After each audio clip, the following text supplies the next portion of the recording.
Hello, everyone. Welcome to Hyperspace on Dark Matter Radio Network. I'm your host, Solaris Blue Raven. I want to thank everybody for tuning in this evening, and a special thank you to webmaster and producer Keith Rowland. And my special guest this evening is Russ Tanner. And Russ Tanner is founder and president of Herb Allure Incorporated, a company that publishes scientific research about herbs, nutritional supplements, and essential oils. He's also founder of the Global Skywatch website, which raises awareness about the many dangers of geoengineering. Russ has suffered and recovered from mercury toxicity and educates others on how to do the same. He has been interviewed on numerous radio and internet programs and has published articles and given lectures on the dangers of amalgam fillings, mercury toxicity, geoengineering-related illnesses, and geopolitics. And his websites are russ@herballure.com and globalskywatch.com. And please welcome Russ to the show this evening. Hi, Russ. Hi, how are you? I'm good. How are you doing tonight? Doing really good. Great to hear your voice again. And it's great to have you on, and thank you so much for joining us this evening. My pleasure as always. That's great. Yeah, it's great to have you on again. And also, let's fill everybody in insofar as your background a little bit further, and also how you got involved in this mercury toxicity and also the geoengineering. Absolutely. All started for me around 1995. I started having a lot of health symptoms, and for the 5 years after, from 1995 to 2000, I became very ill, had a bunch of physical symptoms. My short-term memory was decreasing terribly to the point where I had to keep notes in front of me when I was doing tech support for software that I wrote because I couldn't remember the names of people I was talking to.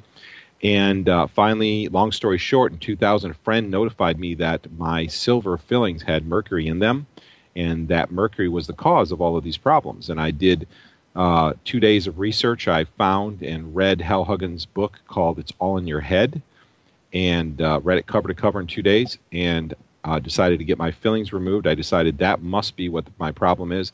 And after my fillings removed, I had a dramatic recovery. So from July of 2000 until 2005, I lived in absolute bliss. My lifelong depression, feelings of depression were gone. I didn't have clinical depression, but I just felt terribly depressed all the time. Felt panicky and hyper and heart beating fast, and had physical symptoms and fears like fear of public speaking and things that are pretty common these days. That all went away from 2000 to 2005, and I lived in absolute bliss. I had no idea life was so good or could be so good. In 2005, I had moved to Jamestown, New York, and I saw the most unusual thing I've ever seen in my life. As a lifelong sky watcher, I started seeing jets fly in grid patterns across the sky, leaving trails which I'd never seen. And as a lifelong sky watcher, and as someone who had known every U.S. jet, fighter, and rocket from my childhood, I was sure something was really wrong because those type of engines don't leave trails.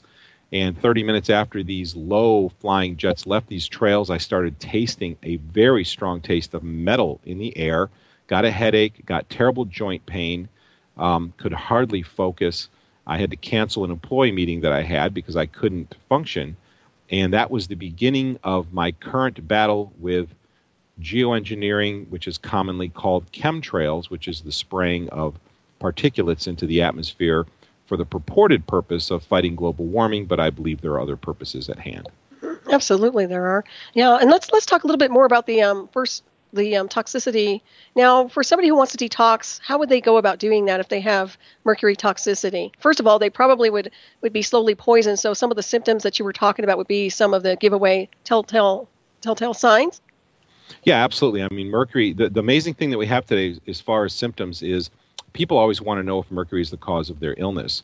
And so they want to go get tested. The problem is testing is difficult because the medical industry has made it difficult on purpose. Getting the proper type of test, which would be a urine porphyrin test, has been kind of ridiculed by the medical industry. So doctors are reluctant to do it. So you have a tough time finding a doctor. Most doctors today do a challenge test where they actually give you a chemical which pulls the mercury out of your body into your bloodstream, and then it gets dumped into your urine, and then they take a 24-hour urine collection. That's called a challenge test.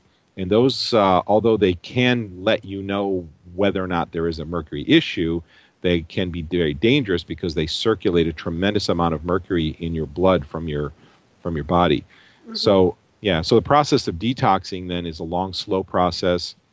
Having to do with chelating, which means to bind. You have to take supplements that bind those things out of your body, and also you have to encourage your body's own mechanisms of eliminating that mercury, which is a long, slow process, and there's a lot to it, but be more than happy to get into the details. Right, and also you have some of these products on your website, right, for detoxing?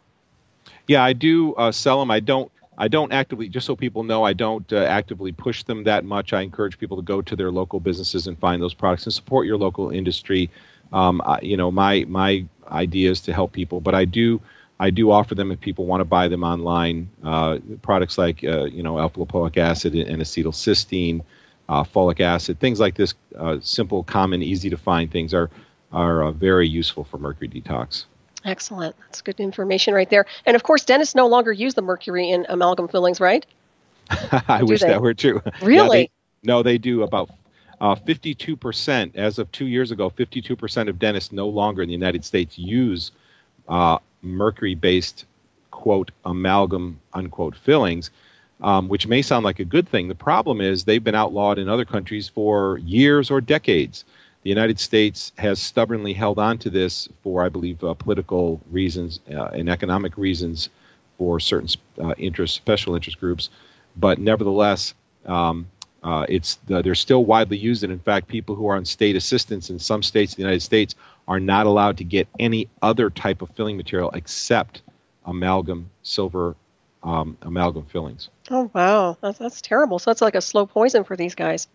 It really is, because you've got, according to the CDC itself, 3 to 17 micrograms come off every filling per day. Every filling leaches 3 to 17 micrograms per day into your body, and so you're swallowing that and you're breathing that in, and that mercury accumulates. It may not seem like a very large amount, but mercury is so incredibly toxic, and the fact that it accumulates and it continues doing damage in your body for years and years and years. So you may have a mercury exposure when you're 10 years old, and by the time you're 30 or 40, you're going to start to have those manifestations of the symptoms of that mercury poisoning. Yeah, it really makes me wonder how much of everybody's everyday symptoms are just toxicity in general, whether it's from the chemtrails or something like that, with the mercury.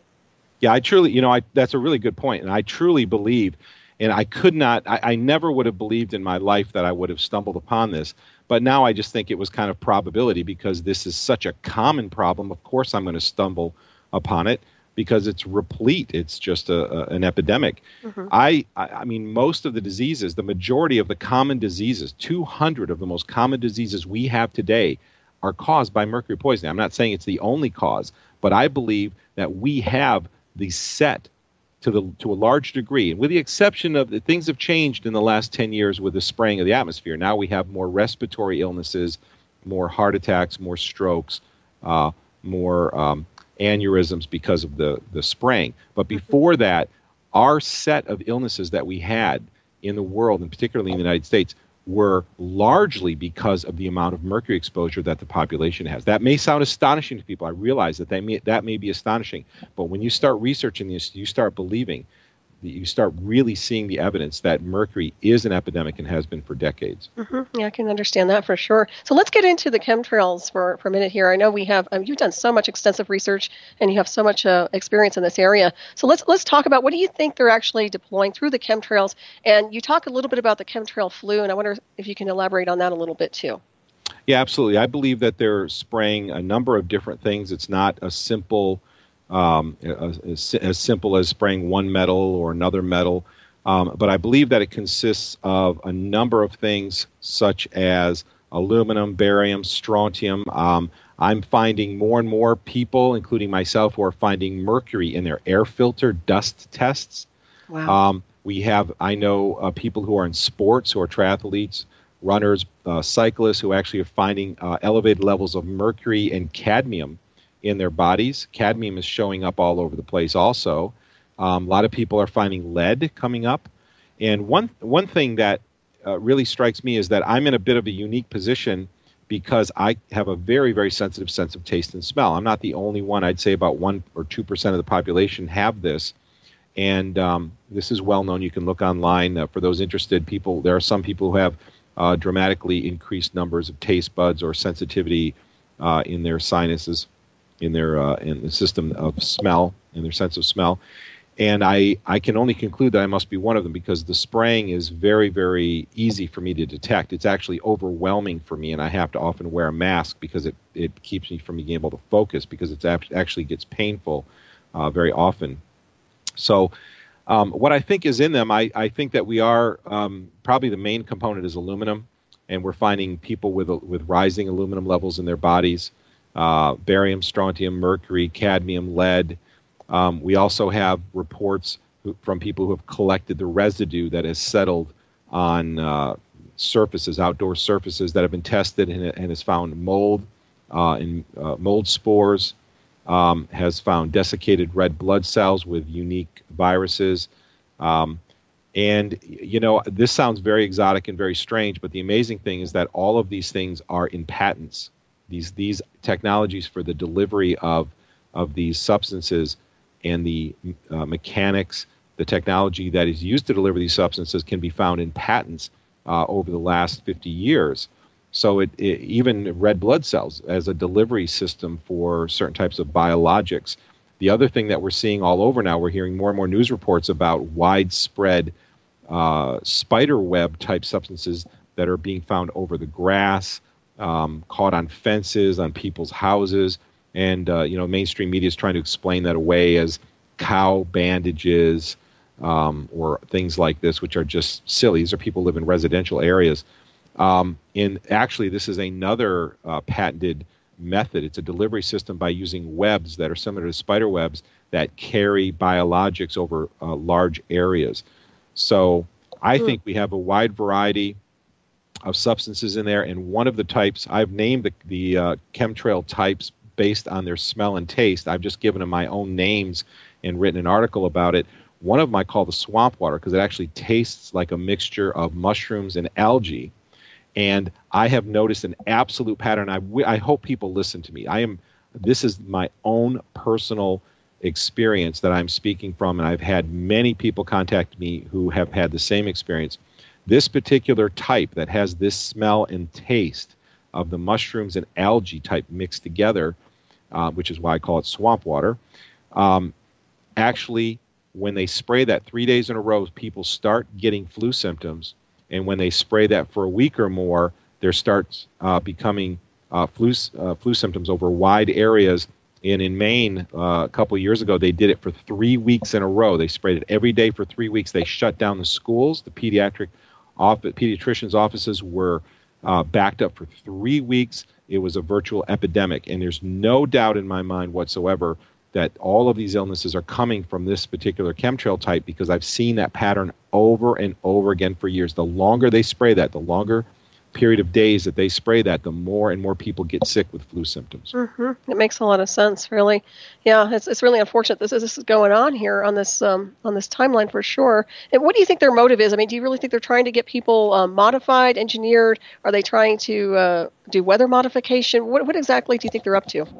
I think they're up to a whole variety of things. I think that starting on the more easy to accept things, their claim, of course, is that geoengineering, which is the spraying of small particles in the atmosphere to reflect sunlight away from the Earth to cool the Earth, they claim that they are going to do that in the future or debating about doing that in the future for the purpose of controlling global warming. Now, whether or not you believe in global warming, probably doesn't really matter because spraying poisons on the Earth to solve a problem is a really, really bad idea, and you introduce a whole new set of problems that doesn't solve any other problem, whether it is real or fictitious. Mm-hmm. So I think the purposes in reality are what we're seeing happen on the ground. In other words, the results are the intention. That's what I tell people. They know what they're doing. These programs have been designed. Many of them patented. The technologies they're using them patented. So what are we seeing? We're seeing people get sick. We're seeing people die of aneurysms, strokes, heart attacks, cancer, which I call the big four. Those are the four big diseases that these particular sets of metal cause over a short period of time. And over longer periods of time, they cause many, many, many more illnesses. So we have, I believe, depopulation. And if this surprises anybody, I'm sure you probably have a very sophisticated audience, but for those who are new to this subject, depopulation, the science, Obama's chief science officer is a fan of depopulation. many people in very, very high positions of power and who have been in high positions of power for decades are proponents of depopulation. The United Nations has a population department, which would be better named a depopulation department if you looked at what their activities really include. So I think the weather control, weather modification is part of it for the ionization of the atmosphere so that you can chemically nucleate rain and snow. That means what that means is you put little particles into the air, and then water condenses around those particles, and you can induce rainfall. Or if you saturate the atmosphere with too many particles, then you prevent rainfall. And in fact, the drought in California is completely artificially being caused right now. You can see the spraying off the coast. You can see them using HARP technology, which is the auroral transmitter, which actually it's an ionosphere heater, and they can cause downdrafts in the circulations off the coast of California, and they can actually break up any oncoming storms, and they can hypernucleate the air so that it doesn't rain. And we've seen this when you watch the patterns off the coast of California. You see this. So weather control is another, clearly, when you just look at what's happening, that's clearly another purpose. Another purpose is we know that one of the most powerful industries, second only to oil, is the pharmaceutical industry.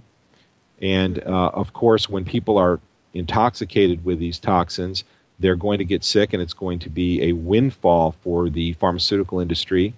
And of course, the families, at least one of the families that controls the pharmaceutical industry, or at least a large portion of the United States, also controls the oil industry.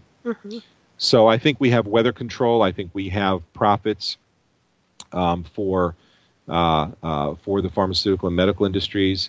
I think we have weather derivatives. For those who aren't familiar, long story short is you can actually trade predicting the weather in the future, and it's kind of a type of insurance. And if you can control the weather, then you have the potential to make billions in the weather derivative industry, which is new, happens to come along the same time as the spraying. And also you mentioned the genetic component of it is we are finding desiccated red blood cells. We're finding exotic viruses, which some scientists have come out and said that these are artificial. There's certain hallmarks of the genetics of artificial bacteria or created virus. And they're saying that these are artificial, the ones that they're finding deposited on outside surfaces after spray activity.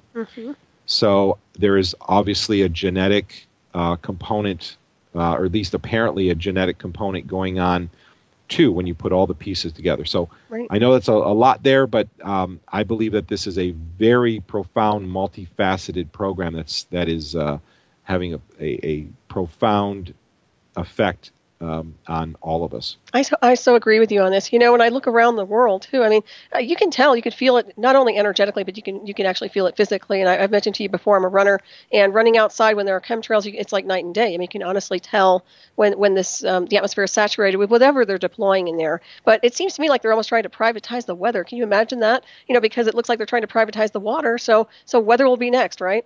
Oh yeah, they're already doing that. I mean, weather as a weapon has been something that was actually proposed by Kennedy, President Kennedy, many years ago. The process of controlling weather was perfected in the 60s, or at least introduced in the 60s, perfected in the 70s. We know this. This is all documented. Perfected in the 70s, and the technology nowadays is so advanced that you can actually watch weather radar and you can see the nucleation process, the cloud formation process happen in rectangles, squares, and perfect circles all across the United States at the same time, or in regions where these towers, all around these towers, that are able to activate the ionized particles in the atmosphere to induce either precipitation or to prohibit precipitation. And you can see this happening, and we've never seen any of these anomalies before, and they always correspond with weather events. Right. So it's just right in front of our faces. So I really hope people will wake up and see what's going on. I think they should pay attention to their atmospheric conditions. I mean, that's the bottom line. I don't know how they can't see it, because it's like, I mean, I see it all the time. It's very frustrating for me, because I love the blue skies and the clear skies, and of course, you can tell immediately when they're dispersing something in the atmosphere. Now, do you use a Geiger counter? Nope, I don't use a Okay. Geiger counter. No. I was just curious insofar as have you done any connection or research associated with the Fukushima, and if there's any connection at all with the chemtrails and anything with that? I haven't done any research personally about that. I mean, I've heard there have been claims that the government's trying to control the radiation dispersion that's happening in the United States and such. But what I'm really focusing on is the toxicity effects, the weather control effects, and being someone who can smell and taste it, I can tell you that when it is thick in the air, just like you can feel it, I see people's behavior changes. They're changing. They're lethargic. Children get tired or ornery. Adults start to yawn. I see these behaviors that are associated with different types. And some of the types cause people to be tired. Some of the types cause people to have inflammation, and so they have joint pain or headaches. And I just see, being someone who can smell and taste this, I can correlate what I smell and taste with what I see going on around me. And one other thing about this I would love to mention is when they first started doing this, when I was in Jamestown, I first started seeing this, I started seeing these, they look like when you were outside at night and you looked at a street light, you would see a spherical anomaly around the lights. It looks like there was a sphere, a three-dimensional sphere, and that was amazing to me. It was absolutely amazing. And this went on for a year, and it always appeared with a certain type of chemtrail, which I called the aluminum, the iron aluminum type. And the stronger it was in the air, the stronger the taste and smell was, the more apparent these spheres were that surrounded lights. And I was astonished that other people weren't looking up going, what is that? We've never seen that. And then after a year, they added a component to this chemtrail type that made it more hazy. And they always sprayed that component together with the iron aluminum type, which made the spheres a little more obscured, so they weren't as easy to see. But you can still go out at night during spray nights, and of course for someone who smells and tastes it, I can tell you exactly when that's happening. But for those who can't, you can go out at nights and look at the street lights, or look in movies and you see a light shining at the camera, and you'll see these odd halos that are appearing, and those are the reflections from the tiny particulates in the air that are the particulates are so uniquely and so uniformly shaped that you get this spherical anomaly, and that can only come from artificial particulates. When you just have moisture in the air, the particles are different sizes and in different shapes, so you just get kind of a mist that looks nondescript, uniform, just a general mist that everybody's familiar with. But this is an actual sharp-edge spherical anomaly. So I challenge people, go out at night and look for this happening, and I will tell you that before the spraying occurred, I never saw anything like this. Yeah. Well, it's really interesting how things are starting to morph right before our eyes, without a doubt here. And the nanos, now, are they dispersing nanotechnology of some kind through the atmosphere through chemtrails? There's a lot of evidence where people are taking samplings of the debris that has fallen, and they are seeing these weird artificial shaped metallic things. I don't know what to call them, but they're believing that they're nanomachines, at least nanoparticulates, or very, very small particulates at least. And they're uniformly shaped. Some of them are hexagon shaped. Some of them look like spikes, but they are clearly not natural. And this is appearing all over, like the hoods of cars, the windshields of cars, on outside structures.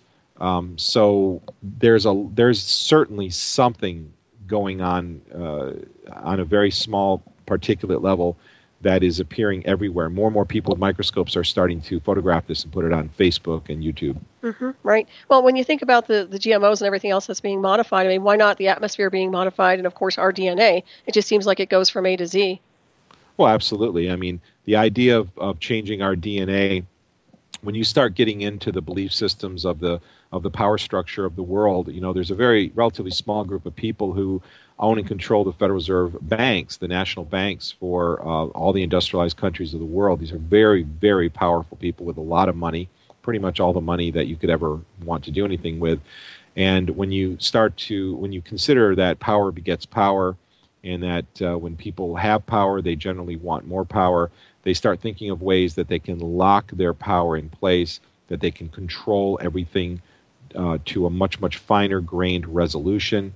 And part of that control is monitoring communications, controlling communications. And we're seeing that happen. And we're even, and so we're seeing people, we know that there are patents, referring to what you just said, we know that there are patents that talk about targeting specific individuals based on their genetics, that you can actually spray a chemical in the atmosphere that will target just a person. If you know their DNA, if you know their structure, you can target somebody based on that structure. And this is technology that has been under development for decades and has been talked about. And so it shouldn't really surprise us when we start seeing these really strange things happen, even with GMOs. Right. Well, it's a global weaponization of technology. Once again, I talk about this all the time, but that's literally what they're doing step by step, it seems to me. And of course, I think the end game is transhumanism and a virtual grid and field where everybody's interfaced with an artificial intelligence design. What do you think? I think so. I mean, we have Kurzweil who talks about the singularity is near. Kurzweil is kind of an interesting character. He actually has a company that makes keyboards, among other things, and I have one of those keyboards. I bought it years ago, and it's an incredible machine. It's one of the best machines of its time. In fact, it's the very same keyboard, the K2000, that Pink Floyd brought something like 21 of them on their tour, their first tour they did in many, many years. And so Kurzweil talks about the singularity, talks about this transhumanism and connecting everybody to the grid. In my opinion, this is a really, really bad idea. The worst thing you want to do in the world, especially when you have a corrupt power structure, is to centralize power. You want to give power to the people. You want to disperse power, not centralize it. And connecting people to a grid is all about control. And unfortunately, that's what it always comes down to. Yeah, I agree with you on that one. It's kind of like collectives and hive mind mentality, which can be very destructive. Yeah, it's very corrupt. There's no doubt about it. So do you think that the chemtrails are affecting the oxygen content in the atmosphere? Absolutely. I think that when you spray aluminum is going to oxidize. And when it does that, it steals oxygen from the air. And there are people who, for possibly at least two different reasons, when there's heavy spraying, they start feeling, and I'm one of them, feeling like there's a shortage of oxygen in the air. Yep. And there have been times during heavy spray events where I'm gasping for breath. I have people in my hometown up near Bangor, Maine, who have told me the same thing. They can't smell or taste them, but they're like, yeah, I woke up last night just gasping for breath. I couldn't catch my breath. And it was always because I can taste and smell it. I would tell them it was a heavy, heavy spray night last night. And that's why you're doing it. And they kind of look at me and go, that's interesting. They don't know whether to believe it or not. But yet they do know it's very strange. Right. So when you have aluminum and it oxidizes, it steals oxygen from the air. And in fact, there's a technology for converting water into hydrogen using nanoparticle aluminum, because you can put aluminum in water, have the oxygen being stolen. What's left over is hydrogen, because of course water is H2O. So if you can steal the oxygen, you can leave the hydrogen available for ignition. So yeah, I think that you absolutely can mess with the oxygen content in the air. And the thing is the smaller the particle, the more surface area there is for it to react. So a large particle aluminum may have a certain effect, but nanoparticle is going to have a much, much higher effect because it has much more surface area to react with the surrounding atmosphere. Yeah, I agree with you on that one. Well, I've noticed less oxygen where I am, and I know I live up high in the mountains in elevation, but I'm telling you, yeah, I've definitely noticed that without a doubt. And also, what about wildlife? I mean, what about the animals? How does this impact our wildlife and our trees? Well, we have to ask ourselves, in the last 15 years, we've seen animal die-offs, birds falling out of the trees, elk population decreasing, birth defects, and a sterilization going among the deer population. We have seen wildlife washing up on the shore. We have seen white nose disease. We've seen white bark syndrome in trees. We've seen one after another of catastrophes among wildlife that we've not seen before. This is all relatively new stuff that's happened since the spraying has started. So we shouldn't really be surprised. For those who are educated, for those who are informed about what's going on, of course this is what's going to happen. I almost myself lost my life because of this, because of the incredible inflammation it causes me. I can only imagine what it does to birds and wildlife and how much that they suffer. I've seen even the insect population, the light on the front porch that used to have, 400 bugs, and, just in the last 5 years, it has maybe 1/6 or 1/8 the number of insects flying around the light. And there have been times I've come home and there's only a handful. There's maybe 10 insects. And I'm like, I've never seen anything like this. And so, when you lose insects and you impact the food chain, of course, you're going to have profound effects on the rest of the life. So we're seeing very, very dramatic things happen among wildlife. I agree. Well, we're getting hit very, very hard on all different ends. It seems like we're just getting slammed with so much. And, of course, the plant's taking a hit. There's no doubt about it. Oh, yeah, and this is all artificial. And this is why I encourage people to stand up, first become educated, and once you understand what's going on, stand up against it by educating other people, because once we have enough people who are educated about this, then we can actually do something to stop it. But it has to happen quickly. People need to do this before there's nothing left to defend. Things are dying right now, and this is a very urgent situation. I so agree with you. And now you come from a background of pilots, right? Yeah, I grew up in a medical family, and a lot of doctors fly. A lot of my family flew. I took flight lessons when I was young. Actually, it was a Christmas gift actually from my family, and I almost went solo in flying small planes. Many doctors flew. Many of the doctor people I knew flew. Have an airborne ranger in the family. Have some other military in the family. And my have a brother who did. Well, most of my family's done skydiving, so I used to go up in small planes. I used to go to drop zones in Zephyr Hills, Florida. There's a big drop zone. A drop zone is where people skydive. That's a skydiving place where you go, and it's specifically for skydivers. And a big drop zone usually is a massive field where people have plenty of room to land, and then they have a facility there. So I have a background in that. In that, really, as a kid, I was very interested in rockets and jets. That was my favorite thing to look at, read about, draw. I collected pictures of them. And I could name all the U.S. rockets and all the fighter jets. That was just my hobby. So I grew up being a sky watcher. So I knew that the first day that I looked up and I saw trails coming out of engines in all of the thousands upon thousands of jets that I've seen in the sky. And I grew up in one of the busiest airspaces in the world, which is Tampa Bay area.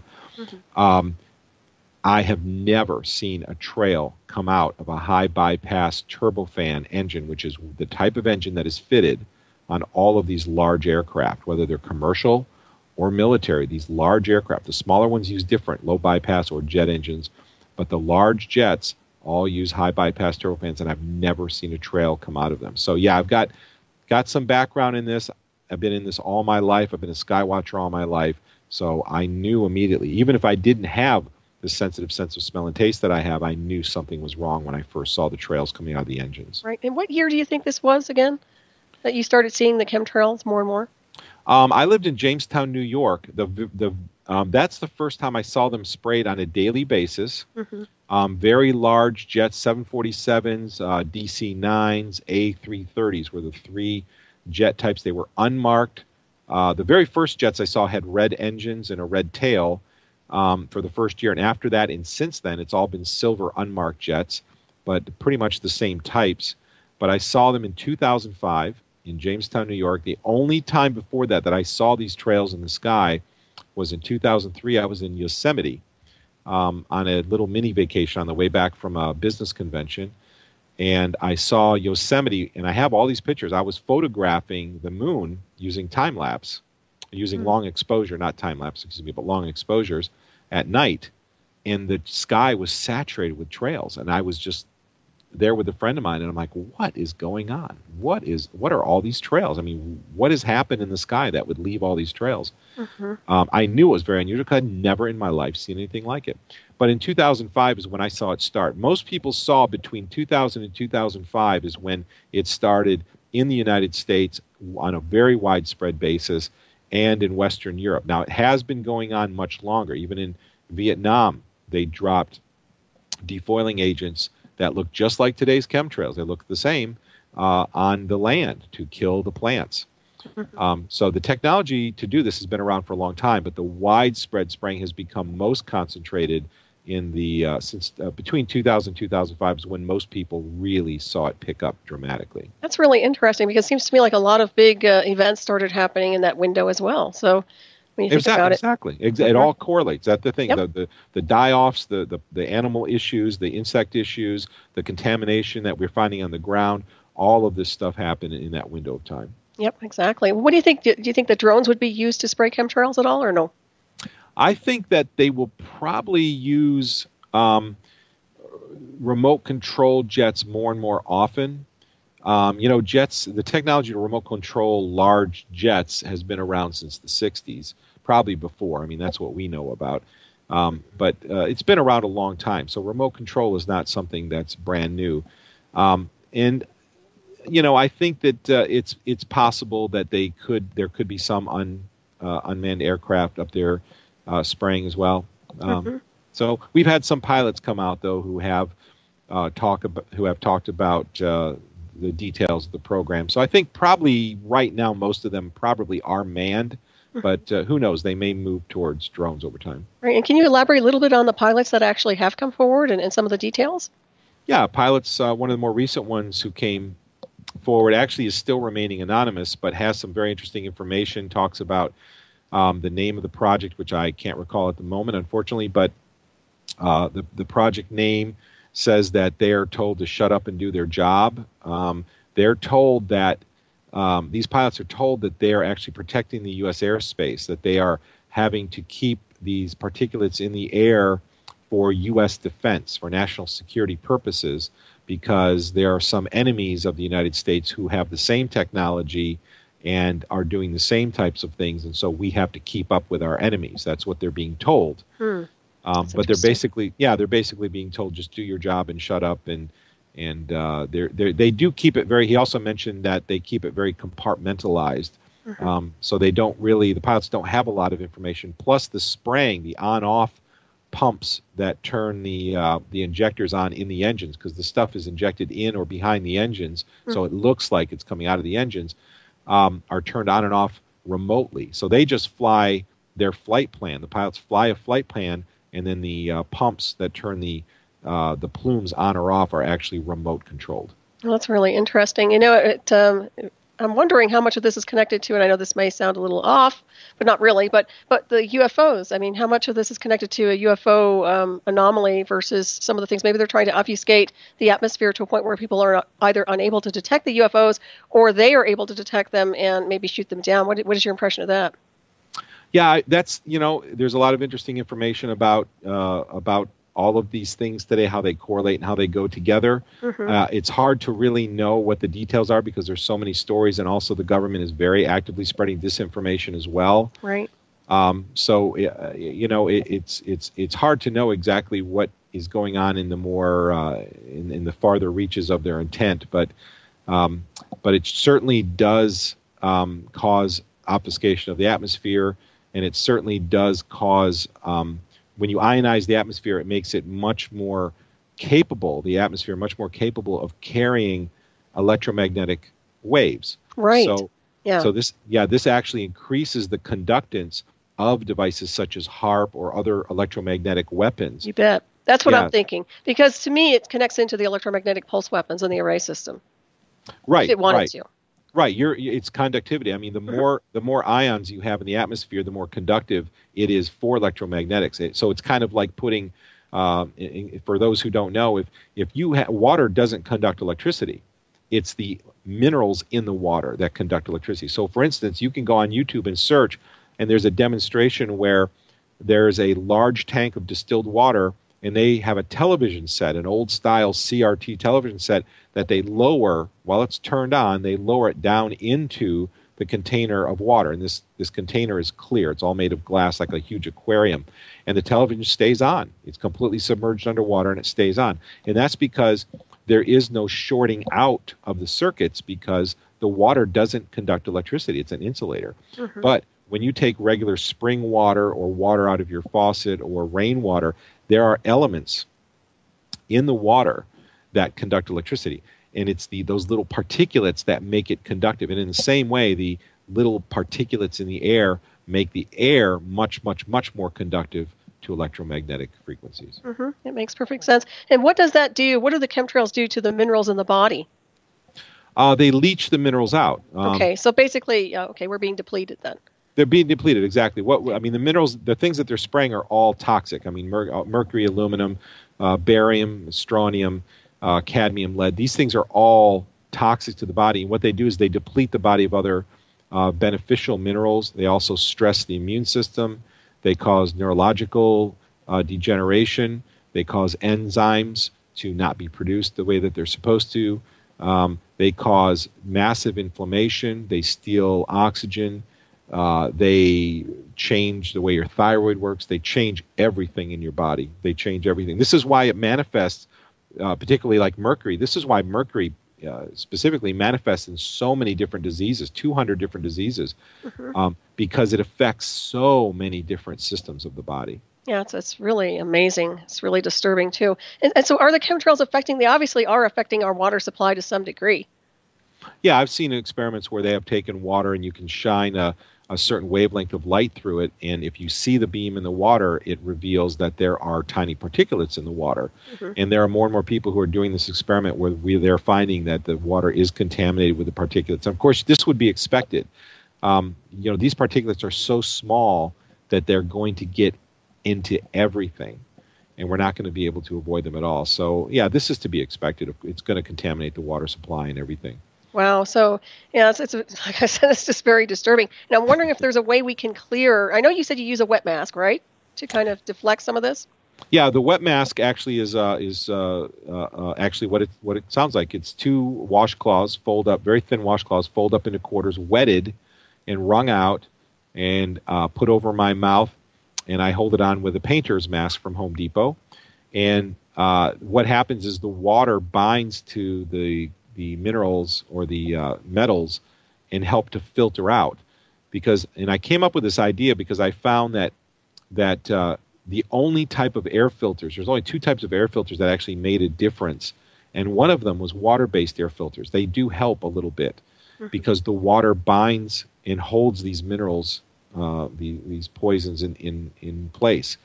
And so, yes, I use a wet mask, and that does help tremendously.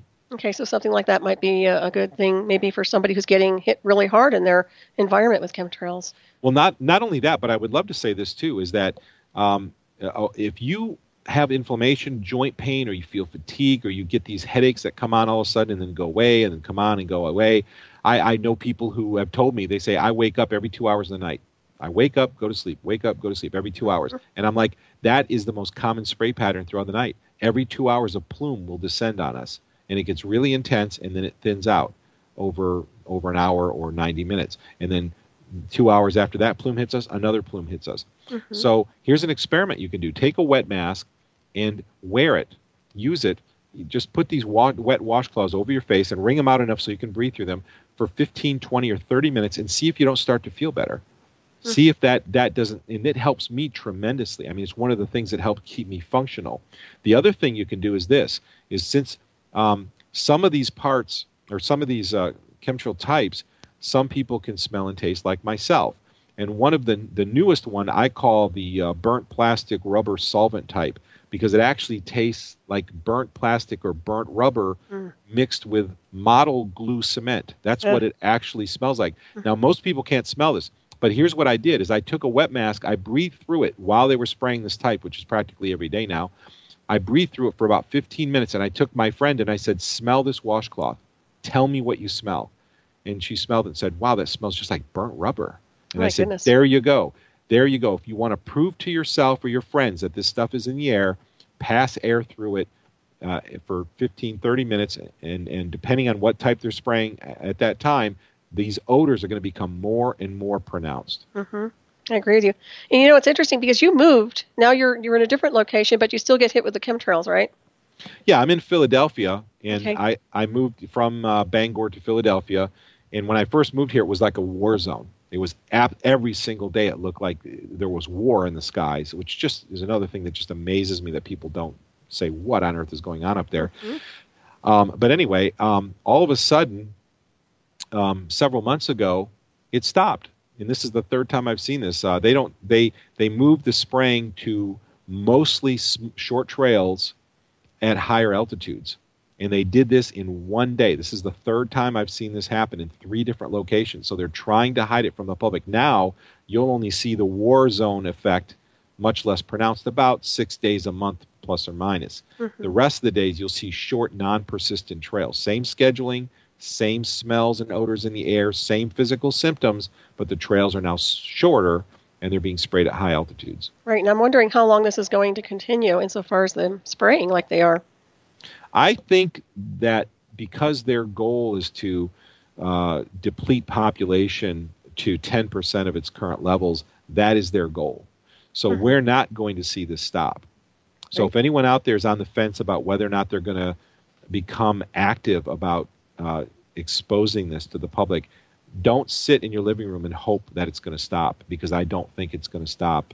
It's not going to stop until we stop it. Right. Yeah, it definitely needs to be addressed. And, I've talked to some people in the Middle East now. They tell me that there are no chemtrails out there. Now, I'm not sure. Have you heard anything? I've heard mixed reports. Okay. I've heard some people tell me that they are having them. I have some people on our Facebook group who do post pictures from the Middle East that show heavy spraying. So it may be in certain areas that they're not. That might be possible. Like Jordan, for example. That was one area that someone told me they weren't getting hit. So yeah, it wouldn't surprise me. And the other thing, and one thing I would prepare people about concerning that is there are probably isolated areas where there are powerful, rich families or politicians that they're not going to spray, perhaps. But these, of course, are very high up people. I mean, people in Washington, D.C., they don't care about those. The senators and congressmen, they're all breathing the same stuff. I've been there to a convention years ago. But keep in mind that what they'll start to do when we start seeing these patterns is they'll probably start spraying just water vapor that really on purpose and say, see, look, we spray everywhere, when really they're spraying harmless stuff in some locations and harmful stuff in other locations. Right. Have you ever come across them putting an X marks the spot? I have. All the time. Yeah. All the time. They get real creative with that, But it's so sad. I mean, because it's doing some damage to our atmosphere and to us. I mean, I can tell. I really can tell. My body is definitely picking up on that. So there's definitely something wrong with what they're dispersing. There's no doubt. Well, there is. I mean, we know, no scientist would deny that your lifespan is determined by the size and the number of particulates that you breathe.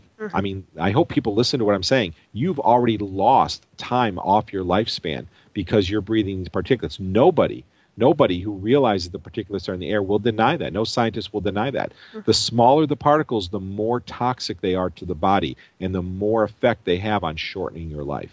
Right. And what about an ionizer? Did we cover that? Is that something that might be a benefit to somebody in their home? I think that that's the only other type of air purification that works. Water-based air purification does help a little bit. And of course, I base this all on my own tests that I've done with different air purifiers. The water-based ones do make a little bit of a difference. And the other type are the ones that use ionic repulsion or an attraction. They actually set up an electric field in the air that passes through the filter, charge the little tiny particles, and then the particles are drawn to a grid or to an electrode in there, and the electrode holds those particles until you clean the grid. Those do help a little bit, but the problem is that in the ones that I have tested, the grids are too small. They just don't pick up enough particles. And I actually want to try to get my hands on some of these ones that have really large grids on them and see if they help more. Right. That makes a lot of sense. Yeah. Well, I've heard also that with some people have sinus issues where their discharge is like a gel instead of regular, just, clear sinus discharge. Have you heard anything like that? That there's some kind of a... Yeah, absolutely. And, one of the things that what this might be is that we've had this anomaly happening over the last few years where we have snowfall taking place at 30, 40, 50 degree weather. And people collect the snow, roll it into a snowball, light it on fire or put it on a wood-burning stove, and it takes forever to melt. And we have another gentleman who I do another talk show with, Greg Palin, who actually took ice from his freezer, made a snowball, and then took snow from outside, made a snowball, and watched the difference between the rate at which they melted. And the one from outside took something like 8 minutes before it produced its first drop on the top of a fully heated wood-burning stove, while the other one was melting profusely. And what we're finding is that if you take outside snow during the spraying and you let it fully melt, which takes a long, long time, you end up with this gooey substance on it that smells like model cement glue. Now, what I want to tell people is this stuff is in the air almost 24/7, either not always intensely. Sometimes it's very subtle because I can smell it and taste it, and it causes me to have horrible inflammation to the point sometimes where my sinuses are completely closed up from the inflammation. Now, this type actually seems to react with water and create a plasticizing or a gelling effect. And that may explain what you were talking about. Yeah, it's really interesting. I have heard that. And also now in the old days, when you have the exhaust from a car and you let it run and it gets the snowbank dirty. I mean, you're familiar with that, but we're not talking about that, right? Right. No. You know what I mean, though? In the old days, Yeah. that's what I'm looking at, but yeah. Yeah, no, Okay. these people who have melted the snow actually have this gooey substance on top, and they can spoon it out, and it smells like mottled cement glue. Yeah. And this is the stuff I smell. And in fact, we had a snowfall here in Philadelphia last week, and an hour before the snowfall hit the ground, the odor of this mottled cement glue was so strong in the air, I could not physically breathe the air, and it went on for hours during the initial parts of the snowfall. And so I'm sure if we would have collected some of that snow, which I don't have I didn't have the time or money to deal with right now, unfortunately, but I'm sure if somebody did, they would probably show large amounts of this substance in there. Right, and there is a way for people to analyze it at their homes. I'm sure they could probably get a little kit and do some analyzation themselves, right? Well, yeah, I mean, you can test pH. I mean, aluminum, for instance, will acidify water, and so you can start seeing if the pH of your water is off of what it actually should be, of your rainwater. And you can send it to labs. Even if you have a university, you can get it done for $10 or $15. You can have a basic metal test done and see what kind of metals. I did that in Maine. I collected rainwater and sent it to a lab and came back with 600 micrograms per liter of aluminum in it. And that is 6 times higher than what the EPA allows in drinking water. Oh, gee. That was my own test, yep. And I'm sure it affects the well water too, right? I would imagine. I think that well water is going to be affected at a much lower rate because what will happen is that many of these metals that will actually be chelated in the ground. They'll bind to other minerals in the ground and won't make it all the way down. But I think they do make it down to a certain degree, and during heavy rainfall especially, they will. So we have seen farmers. There are, again, YouTube videos of farmers who know what they're doing. Farmers are smart people. I mean, there's a lot to farming. I've known farmers. I actually had farmers in my family. And they show where the root system has shrunk. The root system of their plants are not growing to full size. And this is the plant's reaction to the toxicity. And it's the plant's way of protecting itself from excessive uptake of the toxins. So absolutely it affects the soils. It's going to affect wells, although I think wells will be less affected. It will take more time for wells to become affected, but absolutely it will affect them over time. That makes a lot of sense. And also you were talking about the inflammation it causes in the body, and that would make sense that the body would be inflamed, that it's trying to fight this off, these particles or things that don't belong in the system. Is that right? Absolutely. Aluminum is known very much to be very inflammatory, and I have a dramatic inflammatory reaction to the spraying. In certain types, there are different types. I've got about 10 different types that I've identified that have their own unique smell and taste. And I've written an article and itemized every one and described every one in detail. And there are certain types that cause the most dramatic inflammation. And in me, it only takes 15 to 30 seconds to start feeling the effect of that inflammation. And even now, as I talk to you, my sinuses are about halfway swollen shut. I can feel some gentle pain in my joints and muscles from the low level. It's kind of a mild, medium to mild intensity day today. So it's kind of a typical day as far as how toxic the spray is in the air. But when they hit us with a plume, which of course happens every day, when the plume hits, it'll come down within about 30 seconds to 2 minutes. It'll go from mild to full intensity generally, and then it will dissipate off over the next hour, hour and a half back to its low, mild level again in the air. And when that plume first hits me, 30 seconds to 60 seconds later, my sinuses swell up, my head starts to hurt, my joints start to hurt, my energy level drops, I get dark circles under my eyes, I get a very dramatic reaction to it. Right, you're like a canary. Yeah, you really do pick up on that big time. Well, I can feel it in my lungs, and also this is a correlation with asthma as well, right? Oh, absolutely. In my lungs, that's the newest thing, is that the newest type, this plastic, uh, the burnt plastic rubber solvent type, which is the newest type that's been introduced, really affects my lungs. It actually causes my lungs to feel like they're inflamed. It makes me feel like I'm having a shortage of oxygen, and it makes it hard to breathe. So Mm-hmm. I've had some serious, I've had times where I couldn't sleep for an hour or two, where I would sit up in bed just gasping, taking deep breaths for air because I actually felt like I was suffocating. Right. And you also had a heart attack, right? In two, Sometime. I did. In 2011, I had a heart attack, and this heart attack happened 2 days after I was not able to wear my wet mask during intense spraying in Bangor, Maine, and I was not able to protect myself during those 2 days. And as the spraying got worse, as a plume would descend on us for the previous few years, my heart would hurt. It would hurt. And then as the plume dissipated, that pain would go away. Well, this heart attack pain that came on and got worse and worse and worse and worse over these 2 days was the exact same pain. It was the inflammation that I believe is induced by the aluminum, and also interfering with your heartbeat because of the effect of barium, because barium actually depletes potassium in the body. And when your body potassium levels get low enough, you'll have heart fibrillations, and eventually you'll have a heart attack. And when I got into the hospital, they ran tests after I was in there 4 days, test after test after test after test. And they came up with nothing except one thing. The nurse came in and brought me like 4 big, huge pills, and I don't take anything without knowing what it is. And usually then I don't take it. I'm very careful about what I take. And I said, "What is that?" She goes, "That's potassium." She goes, "Your potassium is very, very low." Mm-hmm. That was the only problem. And I started researching. So that hospital visit was very, very beneficial for me, because then I started researching and learned that barium is actually used to artificially induce heart attacks in laboratory animals. That's how dramatic of an effect it has on mammalian hearts. Wow. So do you know somebody who has a heart attack? Perhaps it was induced by low potassium because of barium toxicity from chemtrails. Yeah. Well, and once again, there's that remote manipulation that goes on, as well, which can take somebody out remotely through covert technology and all that. So you have a mix of a lot of different things here.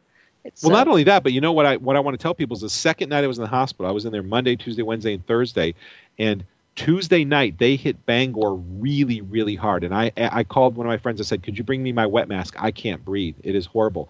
They sprayed all through the night. And that night I was supposed to have another test done. My nurse disappeared. It was a male nurse. Didn't come back for 8 hours. My IV ran out. The alarm was going off every 10 minutes. I finally found a mute button. So all through the night, I was up all night hitting the mute button every 10 minutes because I called the desk and asked them to send somebody over twice. They didn't send anybody, so I just had to stay up all night. That night, the nurse came back the next morning. He said, "I am so sorry. We missed your test, and I'm sorry that your alarms, I heard about your alarm." He goes, "It has been crazy. They've called people in. There are people having heart problems and respiratory problems all over the hospital. We don't know why. It always happens all at once." Wow. And I'm sitting there like, I know why I know exactly why this has happened. How many people have died and been injured because of this, and they have no idea, simply because they can't smell it. Exactly. Well, that's really disturbing. Tell you what. They just don't put it together. They don't know. If people could smell it and taste it like I do, they would see all of these correlations with the health issues people have and how intense the particulates are in the air at any given time. Right. And with that being said, we're going to have a break real quick. Everybody stay tuned. We'll be right back.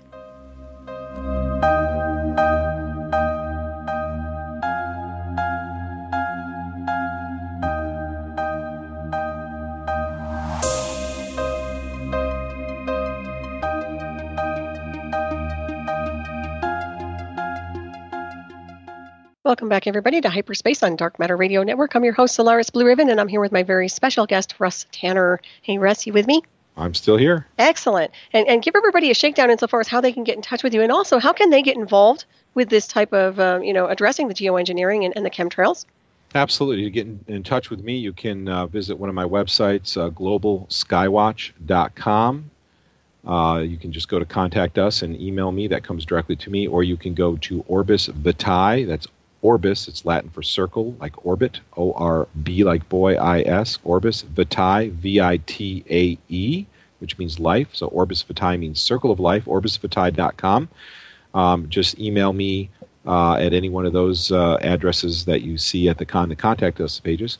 What you can do to get involved is actually on the Global Skywatch website, I encourage everybody to go there, and at the top it says how to get involved, right at the top center of the menus. And on there we have all kinds of suggestions.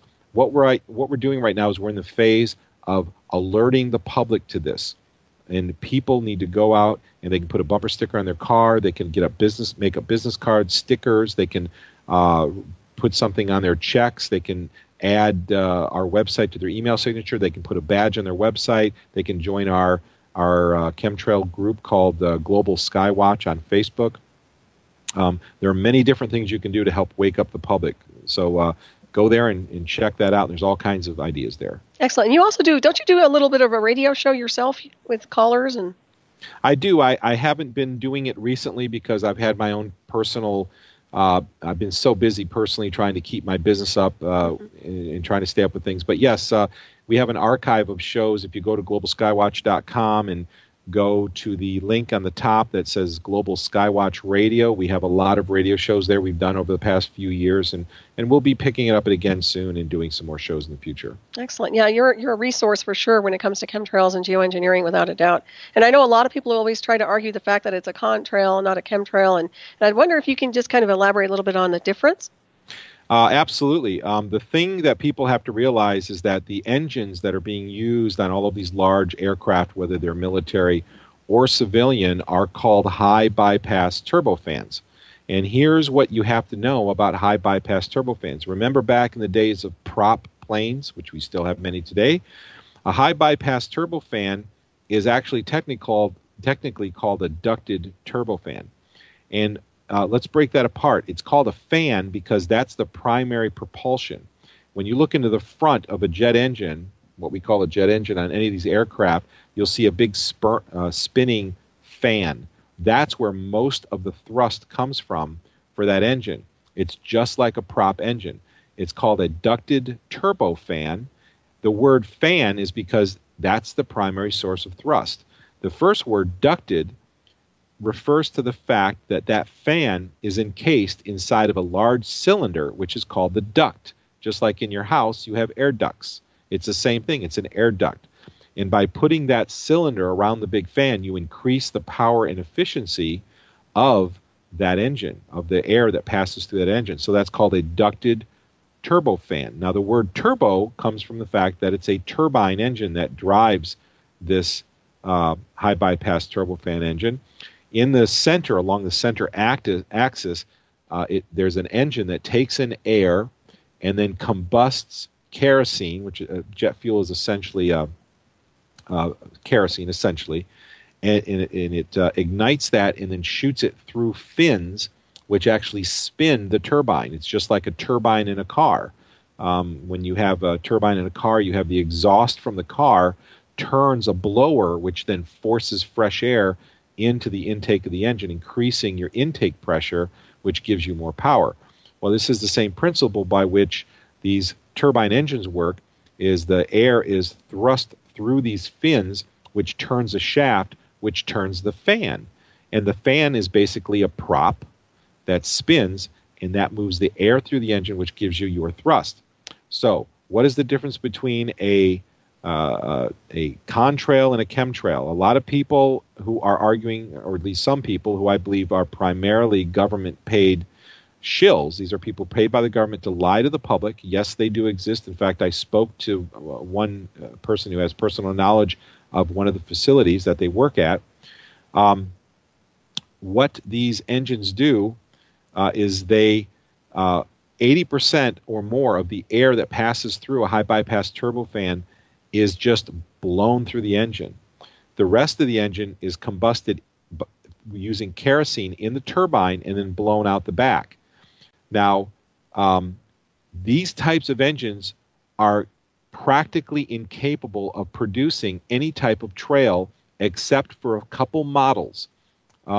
There is a SPAY 512 engine, for example, which is used on the British BAC 111, which is used primarily in Europe. There's only about 50 of these aircraft in service, and they use a SPAY 512 engine. This engine uses water injection. What they do is they actually inject water into the engine, and by throwing this steam essentially out the back, it increases the thrust of the engine just because you have more matter being pushed out the back of the engine. And these engines, these water injection engines, are rare. They're not produced in mass anymore. Very, very few of them are still in service, and they have the potential to leave a little bit of a mist out the back of the engine. But again, these 50 BAC-111s are primarily in service in Europe, and there's thousands of jets in the air at any given time. So a typical high bypass turbofan that does not use water injection, which is 99.9% of the engines in service right now, will not produce trails. They don't produce trails. This is why, as a lifelong skywatcher, I have never, ever seen a trail come out of an engine. And if I had seen it come out, I would have wondered what was wrong with the engine. This is where people have to be aware of the lies that are out there.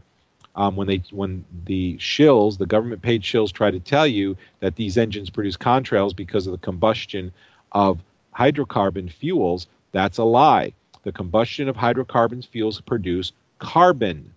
Carbon is the primary element, and you'll see this when you go to an airport.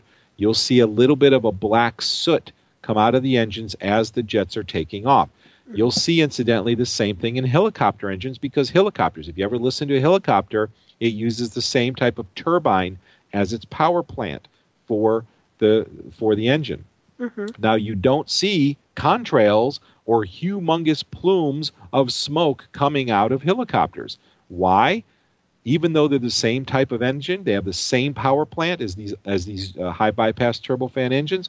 Why? And they're combusting the same fuels because they don't produce steam. They produce carbon. That is their primary exhaust component. So that is why you don't see helicopters spewing out these tremendous plumes.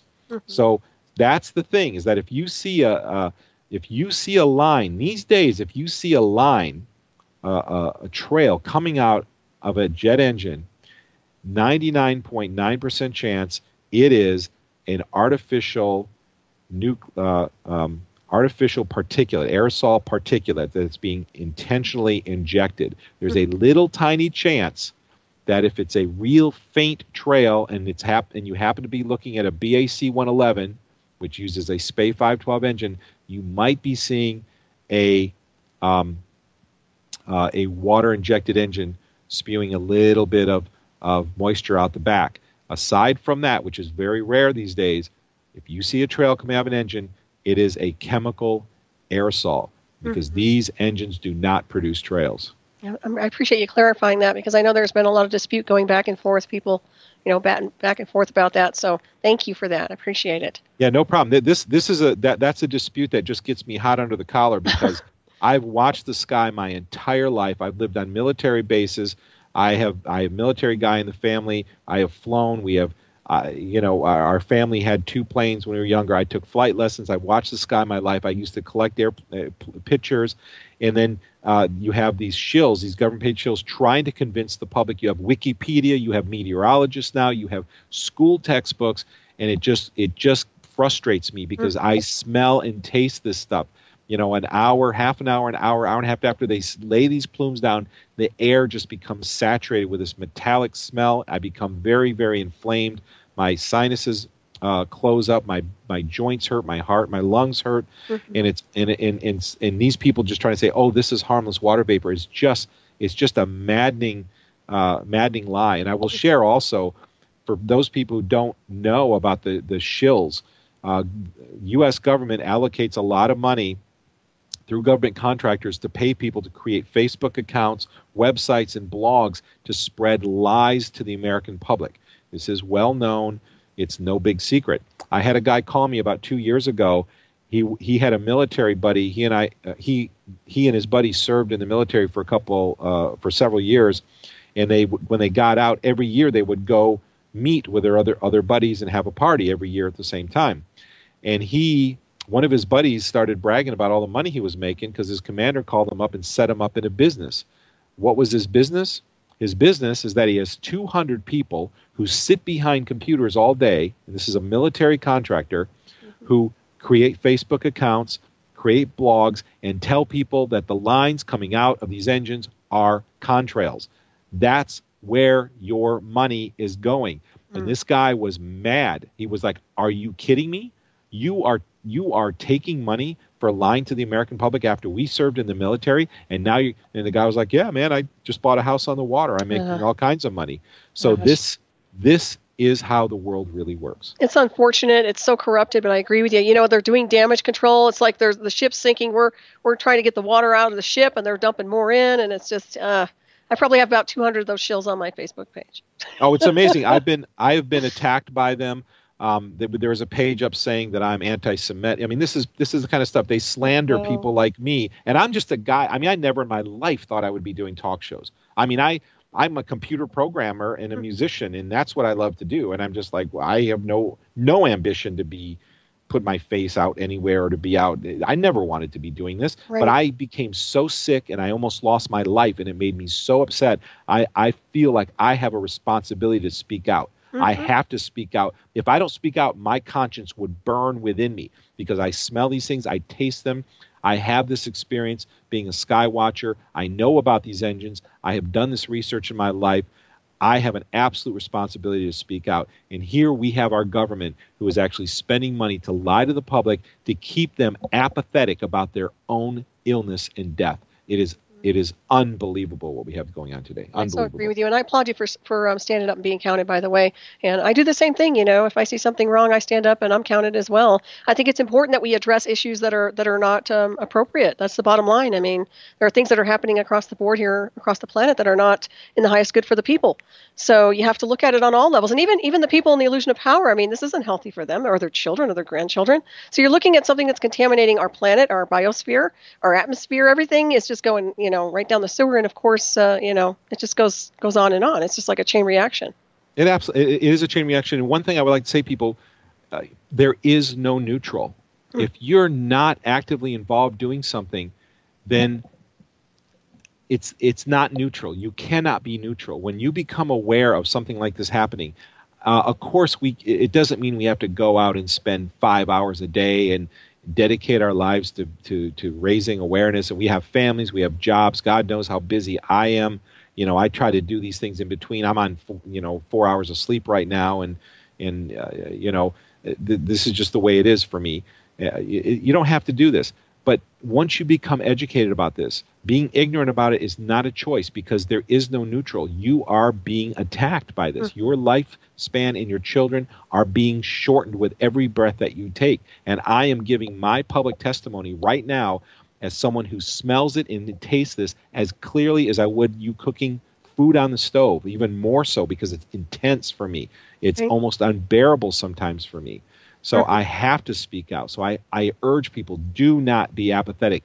Educate yourselves, and do not be afraid to speak out to your friends and family and make people aware of what's going on, please. I agree with you. Well, people get calibrated for things, and even a toxic atmosphere to a point where they don't understand. I think it's because they're so used to breathing in toxins that they don't know what clean air is anymore, to be honest with you.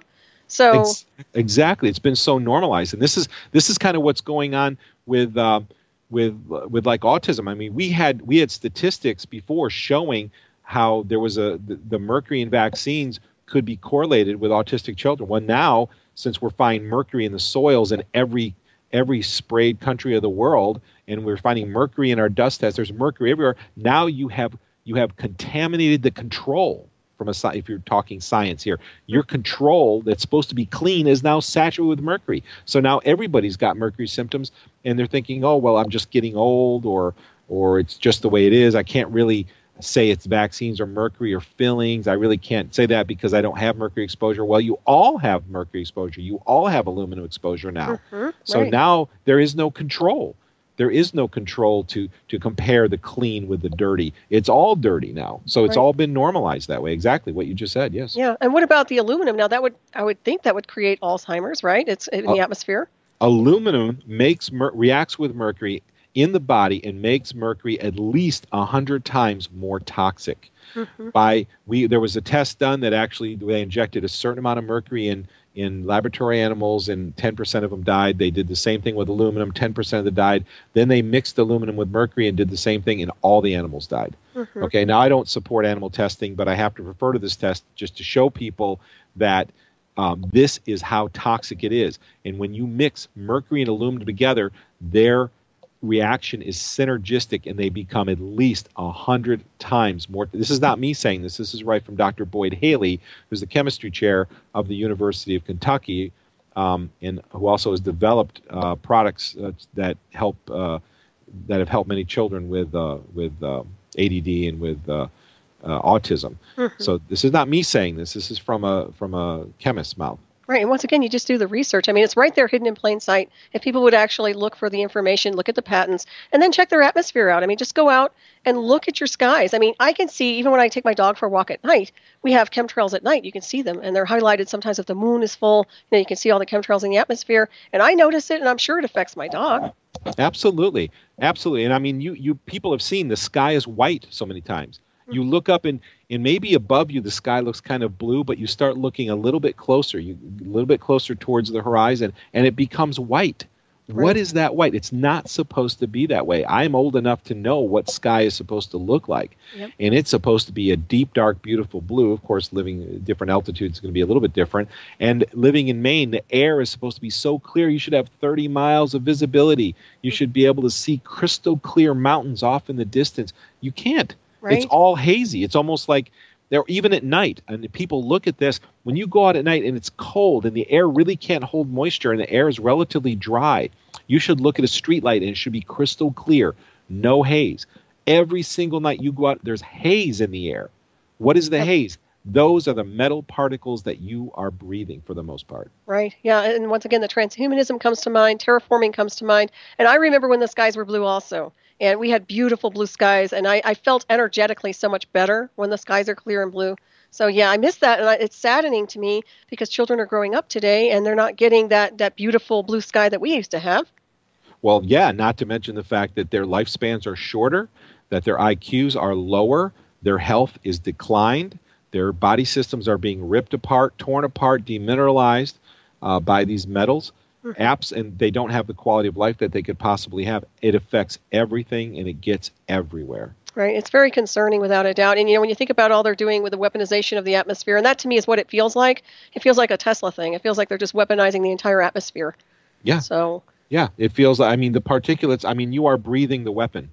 Mm-hmm. You are breathing the weapon. Your lifespan has been short. I actually saw a study, and I'd like to tell this to people, too, who haven't heard about this, because this is a story I saw. I think it was on CNN or one of them. It was on a major news like CNN or one of the large networks for just a couple days. There was an article that showed that I believe it was a Princeton professor, was from one of the large, I think it was Princeton, had done a study, had collected census data from all the countries of the world and determined that the population of the world had actually already decreased to 5.5 billion people, and that what was being told to the general public about population was a lie.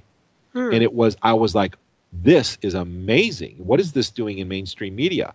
So I was really busy at the time, so I went about, did things I did, came back a couple days later, the article was gone, could not find it, disappeared anywhere. I've searched and searched and searched.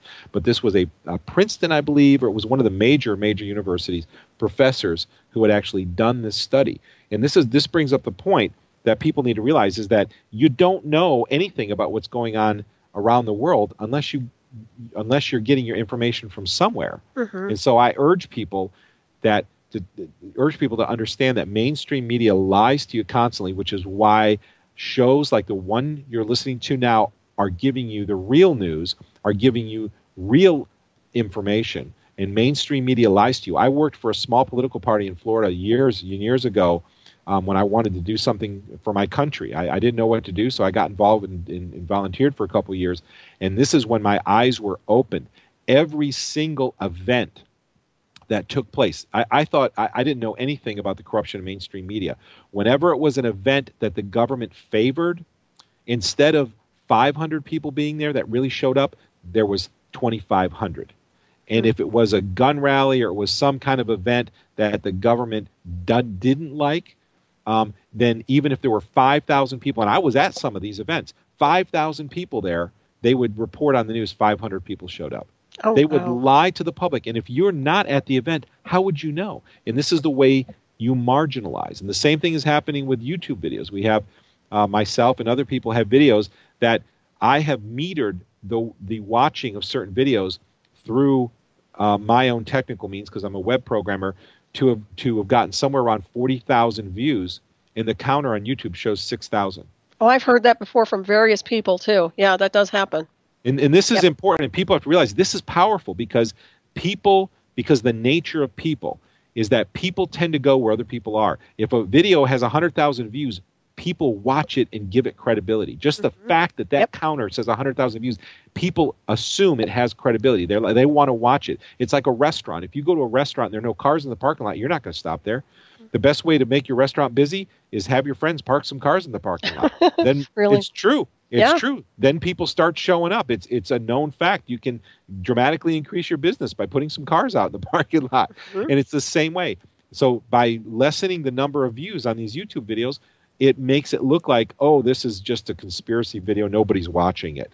No, it's a video that has 40,000 views that people are watching and taking seriously, that has gone semi-viral, and it's being discredited by the fact that they are lying about the number of views that it has. Right. Well, I think there's an internet war anyways. And it seems, I love the internet because we can reach the world through the internet. I mean, we can do things here that we couldn't do back in the old days, especially when it comes to things like this with the chemtrails and trying to communicate this information. So it's really important that we have access, and hopefully we'll maintain that access to the net. Well, let me put up a warning to people about that's a great point, is that we had the net neutrality was destroyed several months ago with the passage of the bill that allows your internet service provider to slow down some websites while letting others be fast. Well, guess what? Within 30 days after that bill passed, for 1 month, I had my website became intermittent, choppy, almost unusable. And in fact, I'm looking at it right now. I have something like 800 people on one of my sites, whereas the month before there were 1,500 people. I lost almost half of the people on that site because of the poor performance. And it wasn't because the server was having problems. It was because the internet service provider was delivering it in a very choppy fashion. And even to this day, I am seeing that my websites are being delivered more slowly than other websites on the same server that I manage myself personally. Oh, that's terrible. So I think we're already experiencing the beginning of the repercussions of net neutrality limitations on websites, because they want to slow down undesirable websites so that less people will read them. Well, they're always putting out fires. They're doing damage control all the time and running interference. And I think that's another way to run interference, is to slow your website down and get people all frustrated to a point where they don't access it. So, but we just keep going forward. And of course, the truth cannot be hidden. It just can't be. I mean, eventually everything comes forward. And look at the skies. I mean, it's quite on it. I mean, it's black and white. You just look at it and you can see it. That's right. Like a rocket scientist to see that something's happening here, right? Exactly. It doesn't take a rocket science. But again, of course, the tactic now is they're trying to lie to the public and say, oh, these are just condensation trails. They've been around forever. So what are they going to do? They're going to doctor up old photos from 20 years ago and say, see, look, or they're going to, I've already seen one instance now where they've actually put chemtrail lines in the sky of an old movie. Oh, no. Now, they haven't done it very widespread because they would be exposed, but they did do it in one movie. Where they actually injected, they digitally remastered the movie and they put them in the sky. Now, of course, they're teaching the children right now that these have been around forever. And they even encourage, they're very bold about this. They encourage the kids, go out and look and count the trails in the sky.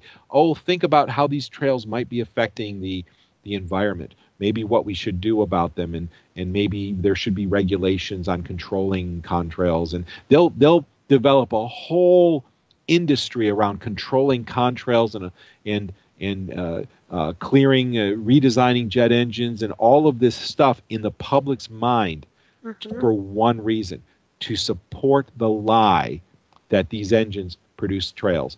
That is the whole reason, because as long as the public believes the lie, they will do nothing. But the day they wake up and realize that these are intentional chemical toxic aerosols, everything will change. Well, I hope they don't wake up too late. That's the bottom line. But you know what? I have photographs from when I was a kid. So, hey, I see those blue skies. There are no chemtrails. Nobody can fool anything. Or, Yeah, and even fool me. once in a that's right. That's right. I mean, 99% of the old photographs, you see nothing. Once in a while, you'll come across something that you see something in the sky.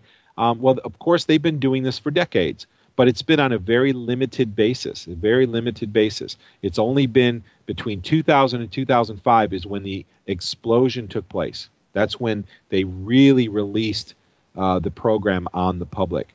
But nevertheless, you may find old photos, but you don't be surprised. I don't want the public to be surprised that, airline mechanics, pilots, their manuals are being rewritten to teach them that these engines produce trails. Of course, that's what's going to happen. Of course, they're going to rewrite these manuals. They have to change history to keep the public believing these are harmless. Wow, that's so disturbing. I swear. This goes on and on. Well, they do that with the textbooks of today, too. Not that we had correct data to begin with, but now they're throwing all sorts of stuff in there. So, yeah, you just kind of throw it out the window at some point to continue on, some of the Yeah, and especially, information. attacking, that's right, especially attacking the children. I mean, right now you've got NASA producing cloud charts showing all these different clouds. I've done 3 years of time lapse, 3 years of almost solid time lapse I took, and I posted most of it on our YouTube channel. And virtually every type of these clouds, except for the 3 primary cloud types, are chemtrails. They're the chemtrails that have spread across the sky, and now they've given them names. And again, this is just conditioning the children. This is produced by NASA. This is disinformation, lies, teaching your children that this stuff is harmless when it really is harmless. Well, we know they airbrush everything out anyway and insert things in when they want to. So there you go. Doesn't surprise me at all, just, wow. That's all I can say, But do you see an increase in chemtrails a certain time of year? I don't really see it change throughout the year. Okay. I have seen patterns, like up until 2011, there were distinct spray patterns during the week. Like I would tell you, like for a while, they took Thursdays almost completely off. I knew for this, it went on for about 4 months, where I could tell you that it was going to be real hard one day, medium the next, hard, medium, hard, and then Thursday was going to be off. And it doesn't mean the air was completely clear, but it was very mild compared. And this was the pattern for about 4 months. And then all of a sudden, overnight, they changed to a different pattern. It was like hard, soft. And then Fridays were the day they took off. And this went on for another 4 months. And these patterns, the spray patterns, were very distinct. And there was only about a 30-minute tolerance, sometimes 60 minutes, plus or minus 30, plus or minus 60, but generally only about a 30-minute tolerance. You knew what was going to happen. And I could tell you, when I was going to start to smell them, when I was going to feel the pains. It was very distinct. And of course, you can only do that so long until the public is eventually going to start noticing, gee, I always feel worse after dark. Or I feel okay. Why does everybody feel fine on Thursdays?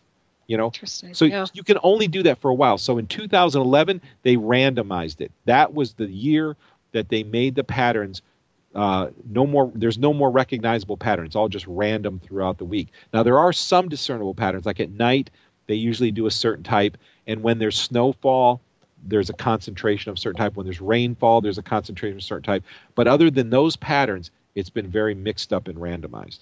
Well, I do notice a psychological effect on the masses. I mean, just intuitively speaking, I think it is lowering their IQs to some degree. And I suspect that's because they're being, completely overwhelmed with toxins. Yeah, absolutely. I mean, when you have inflammation, for instance, we know aluminum. Dr. Russell Blaylock, the famous neurosurgeon who talks about chemtrails and many other issues going on today, tells us that aluminum causes tremendous inflammation. And what happens when you become inflamed? Well, your blood flow is hindered, which means your oxygen delivery is hindered, which means you can't think as well. You feel lower energy. Your whole body will decline over time with chronic inflammation. So it can even have an effect on IQ if you can't think straight. If you have inflammation and you can't, this is what happens with me. Is that happened the very first time in 2005 when I had to cancel that employee meeting. When that plume came down over us, I could hardly think. I had a headache. I couldn't focus. My thoughts were just spinning. And I was like, what is in the air? I taste this metal. It was making me nauseous. It was so strong. And other people in the room, there were 2 other people who could taste it just a little bit. They're like, yeah, I could taste the metal in the air. And one other guy said, I can't taste anything. Hmm. I believe it definitely affects IQ, behavior, and the long-term effects are, of course, very profound. Absolutely. I agree. Well, to me, it's just another form of biowarfare. And, I think it does. I mean, I was talking about asthma earlier because I do believe it does cause inflammation, like you were saying, to the lungs. And also the dry coughing. I notice a lot of people, including myself, get dry coughs. I don't smoke, never smoked my entire life. I'm very athletic. And it's just like, you can tell that the body is getting contaminated or irritated with something in the atmosphere. Yeah, absolutely. I mean, if you feel, I've had so many reports. I've talked to thousands of people over the years about this subject who've called me. People get headaches at when the spraying patterns were very stringent. They would say, yeah, I always get headaches at like 2 o'clock in the afternoon and 4 o'clock, and then they go away. Or I can't sleep deep at night anymore. Starting 2005, I haven't had a deep night's sleep hardly at all anymore. Now I sleep shallow. Or my joints are hurting all of a sudden. Or I have elevated blood pressure. My heart will just thump within me, and then it'll be fine a couple hours later, and my blood pressure will go up a couple hours later, and it'll go back down. Well, this is inflammation. This is all related to this. It's just if you could taste it and smell it, then you would be able to correlate those changes in your body with the concentration of these particulates in the air. Right. Have you done much research with the smart meters and a correlation with chemtrails at all, or? Somewhat. I mean, here's the very interesting thing about that is that there are studies. I have one on the Global Skywatch website, in fact, that show that you can take a benign amount of a toxic metal in the air, and when you energize the air with the right frequencies of electromagnetic energy, you will increase the toxicity to the point where those particulates can go from benign to fatal with no increase in the particulate count. And the reason for that is that when your body is flooded with electromagnetics at the right frequencies, it opens up your cell walls where your cells would normally resist, they would repel those toxic metals. Those toxic metals are now getting inside your cell. The same thing happens with the blood-brain barrier. If you have the right electromagnetic frequencies at the right intensity, then your blood-brain barrier becomes extremely porous, and then your blood gets flooded with metals where otherwise you would be protected. So smart meters, you're being flooded with this electromagnetic energy. You have all these people today that say, oh, I'm electromagnetically sensitive, and I am somewhat. I'm not terribly sensitive, but I am more than average person is. And what is happening? Well, at least in part, what's happening is the toxicity that you're breathing in with every breath you take has now become increased by an order of magnitude because your cells can no longer repel those particles that you're breathing in. Right, and this is a world of high electronics too. We're in an electronic world, so everything is going to be dirty electricity, cell phone towers, you name it, array systems. So we're really getting bombarded.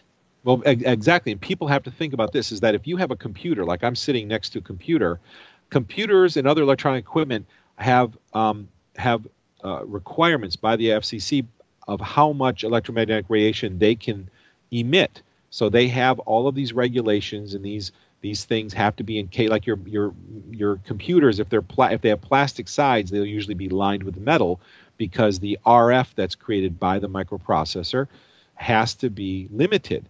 So there's a certain degree of protection. Well, cell phones, smart meters, cell towers, and other devices don't have these protections. These devices are actually designed to efficiently project electromagnetics into the atmosphere. So this stuff, it's true that you're being electromagnetically induced by your appliances, but by these other devices like smart meters. This is why so many people are getting sick with smart meters, and they just have to get out of the house. Oh, I know people. Yeah, I've had people tell me about it too. They get massive headaches, migraines, you name it. Yeah. They have to move out of their houses. I know people who have moved out of their houses because they cannot get the meters removed from the house. It's amazing. Yeah. And once again, that needs to be honored too. I mean, people should have a choice, right? Well, absolutely. I mean, what we have to do, I think, is we have to have electromagnetics declared as a health hazard, which it is. We have to have that recognized. And once that's recognized as the health hazard that it is, then we can make progress towards getting limitations and reversals. And of course, this is all going to begin with public awareness. Right. And the other thing, it's not just public awareness is not the only thing, but it's public investment, public caring. The public has to be passionate about these issues. Mhm. Unfortunately, these metals that you're breathing, the aluminum and other things, and we've also found fluoride in some of the samples. And fluoride has also got a patent for precipitation nucleation, where you can douse the fluoride particulates with a certain frequency, and they will clump together and cause rain, because it will actually effectively reduce the number of nuclei in the air from which rain will form. You can change the frequency of the transmission from miles and miles away of a tower that's emitting electromagnetic frequencies, and those little particulates of fluoride will then split up and create a cloud, and then you are hypernucleating the air so that rain will not happen. Right. So by using, so now fluoride, of course, was used in prison camps to make the prisoners apathetic. And in fact, there's some reports that is being done today. And so it's not just an informed public that is going to make this happen, but you've got to be passionate. And if you feel apathetic, if you feel lazy, if you feel tired, fight it. Don't go with it.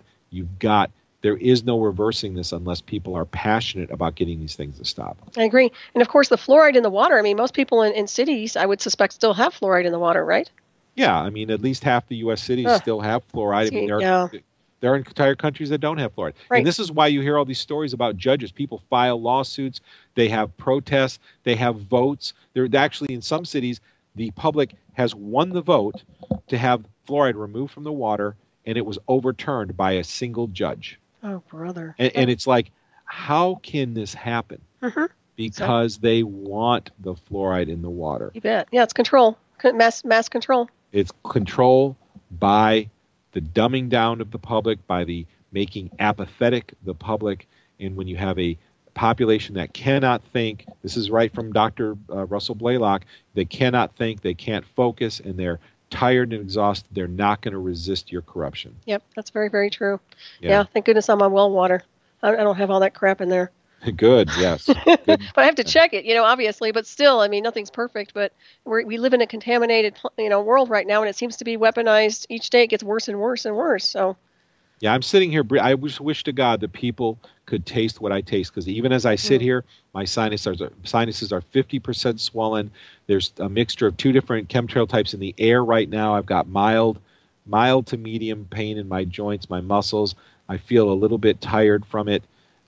If only people could smell and taste. And this is why I am so motivated to speak up, even though I don't really desire to be doing this at all. This is not my life. I understand. I've done the same thing with covert technology. And I do want to ask you now, with your sinuses, how do you clean out your sinuses? Is there something you can do that will help, give you some relief? The biggest single thing that helps me is my wet mask. Okay. When I put my wet mask on, my sinuses, and there's sometimes, I mean, really, several times a week they close up 100%. I cannot breathe through my nose when a plume hits us that's real strong. And of course, the plumes blow over usually in about 60 to 90 minutes, but then an hour or half an hour later, another one hits us, and that's what goes on all day long. It's like up and down all day long. So a wet mask helps me tremendously. The other thing is herbal supplements. There are things even like curcumin or bromelain, which is an enzyme. Enzymes can be very anti-inflammatory. There are a lot of things that you can take to help control inflammation, and that's the other thing that helps me tremendously. What about saline for the nose? Does that help at all or no? I don't do that personally. Some people do that. I don't know if it would help my inflammation. Perhaps it would help some people, but for me, I don't know, because what happens is when the air becomes contaminated, my lungs, heart, joints, muscles, nose become inflamed. Usually I start feeling it within about 15 seconds of when a plume hits us. And that tells me that those particulates are passing right through the lungs and getting into the bloodstream, and within seconds they're reaching the organs and having an immediate inflammatory reaction. Wow. So cleaning out the sinuses may help some people, but I think someone in my position, I don't know if that would work for me. Well, it sure sounds like biowarfare to me, of some kind. It is. I mean, this is so incredibly immoral, what is going on, that it's hard for people. This is where a lot of people have trouble, is they say, well, the government wouldn't do something like this. Or they say, well, there's no way that all these agencies would be coordinated among themselves. People have to realize that the spraying campaign has happened in most of the industrialized countries in the world at the same time. What does this tell you? This tells you, this is open evidence of what I have been telling people for a long time, is that these countries of the world, because of their central banks that control their economy and have sequestered their governmental control, are all controlled by the same small groups of people. This has been going on for a long time, and this is why you have countries that cooperate with each other when on the outside they look like they're at war. For instance, during the Cold War, this has been going on for decades. During the Cold War, the United States and Russia had one after another space projects where they cooperated with experimentation, funding, and research in space projects. How could that happen during a Cold War? The Cold War was created for public consumption, to make people think that we have an enemy, Right. to justify the need for military spending, because this is the way that they fund their projects. Because military spending has something, a very special attribute to it that nothing else has. It's secret. It's not open to public scrutiny. About half of the public of the United States budget is military, and it's secret. Right, black technology. You bet it is. Yeah, I That's agree with right. you. Totally. Well, they all shake hands under the table. That's for darn sure, and they're still doing it. That's the thing, is that when you learn about the people who control the powerful corporations, you learn about the people who are at the top of the heap in the power structure, they are all part of a brotherhood.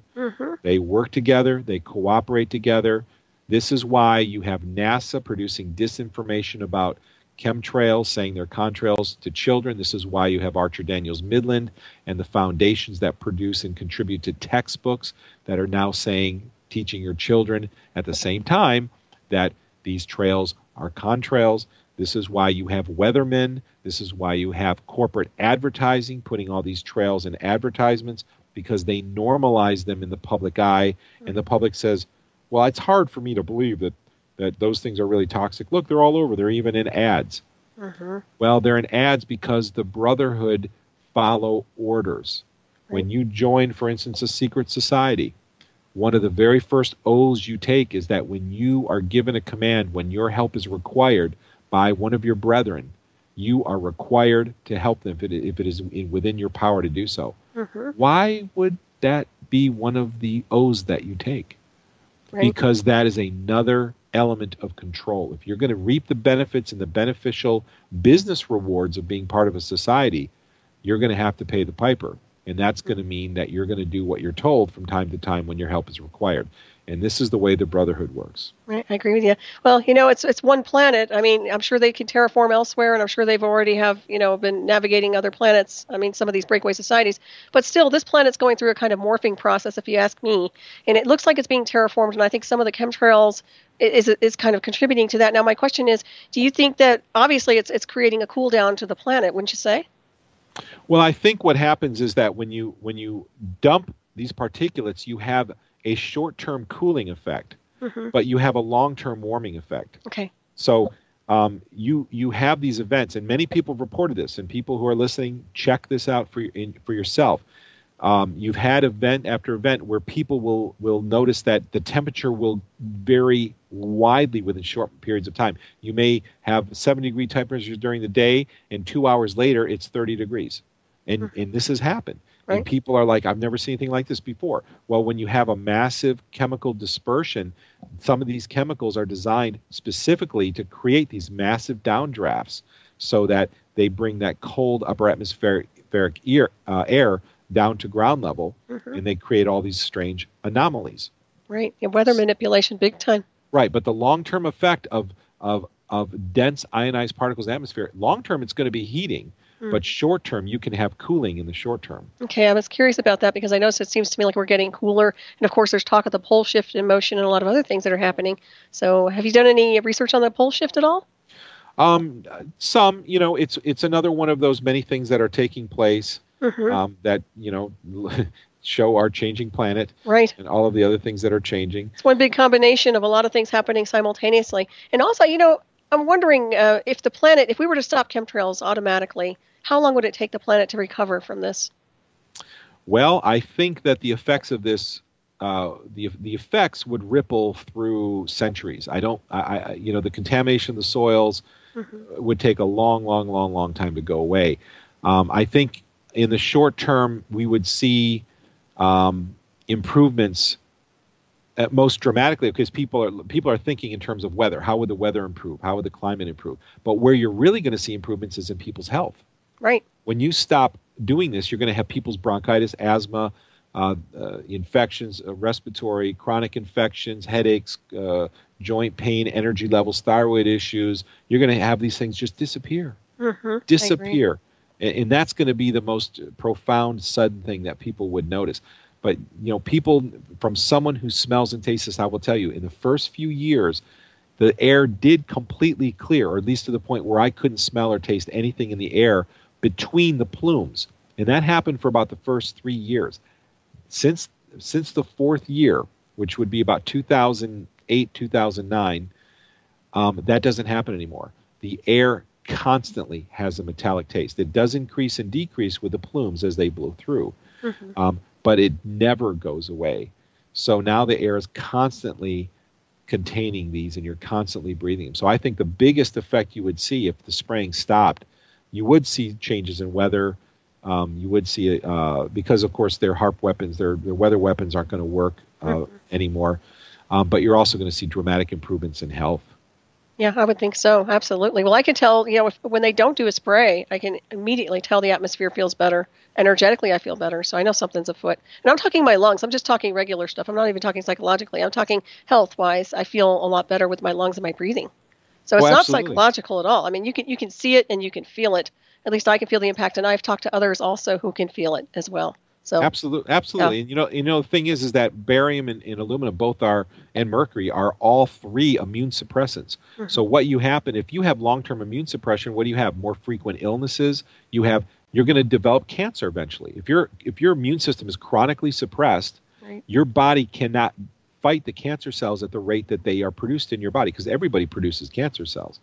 If your immune system is chronically suppressed, you'll develop cancer. You have a much, much, much higher likelihood of developing cancer eventually. Yeah, it's shameful. Right. So we see people don't make the connection between the spraying or even vaccines and amalgam fillings, but they don't make the connection between the spraying and these other diseases that seem unconnected. But they're all connected, and this is what I want to help people realize. That's so true. It's like one piece of the puzzle, and it's like we're all putting these pieces together is what I've noticed. And it seems to me like there's, once again, this is a fabric, and we're putting everything together, and it's becoming this big design work. It's quite interesting when you think about it, because you go from different spectrums of research, and yet it all seems to align itself at some point. Yeah. I really mean, this is. Yeah, the effort's all coordinated, and we're having these attacks from all angles. Smart meters, fracking. We have vaccines, water fluoridation. We have the spraying that's going on. We have the electromagnetic war that's going on. It's all happening at the same time, and I think that's part of the plan. It's part of a plan. There's so much to this. There's so much. But it's deeper and more intriguing than any movie you'll ever watch. So instead of accusing your brother-in-law of being a conspiracy theorist, I suggest, if you're listening to this show and you're wondering about these things, study this stuff. Study law that goes along and supports these things. This is undeniable evidence. Law is one of the most amazing things. I know it sounds boring to people, but it's amazing how laws are changed to facilitate the very things that they are doing. Yep. And then you see the conspiracy in front of your face. It's right there in front of your face. So instead of accusing your brother-in-law of being a conspiracy theorist, be open-minded, start to study this stuff, and it will be more entertaining at the very least than any movie you will ever watch. So well said. And you know what? We're getting ready to wrap this up soon enough, but I want to make sure everybody gets, once again, let's give them a rundown of your websites. And also, I want to thank you so much for being on tonight. It's been awesome to have you. And you're such you're a wellspring of data when it comes down to the chemtrails. So thank you. I really appreciate it, Russ. Oh, thank you. It's always my pleasure. Thank you for what you're doing. People who are listening to your show This is where you're getting real news and information. I am giving my personal testimony in public because this is what's happening to me. And as someone who can smell and taste it and who has a massive inflammatory reaction, I can tell you that the intensity of my inflammatory reaction is always directly proportional to the intensity that's in the air. So I want to just to tell people this is where you're getting real news. Mainstream news is very tightly controlled. GlobalSkywatch.com is my website. Also Orbis, O-R-B like boy, I-S, Vitae, V-I-T-A-E.com is another one. And come visit our Facebook group, which is also called Global Skywatch. And anything I can do to help the public wake up to these things that are happening and improve their health, that brings me a great sense of accomplishment. Oh, yeah, absolutely. If you can just reach 4 people, in the maelstrom of madness, then it's worth it.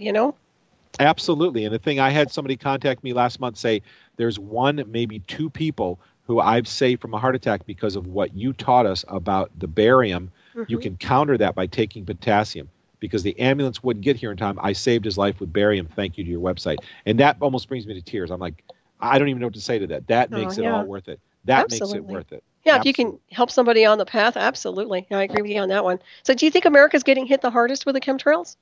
I think it's pretty balanced between America and Western Europe. A lot of video coming from Germany, Denmark, the Netherlands, Scotland, Ireland, Italy. I mean, there are good people. And Greece is getting hit. A lot of great people who are in our group giving us video and pictures. And boy, we're all getting hit.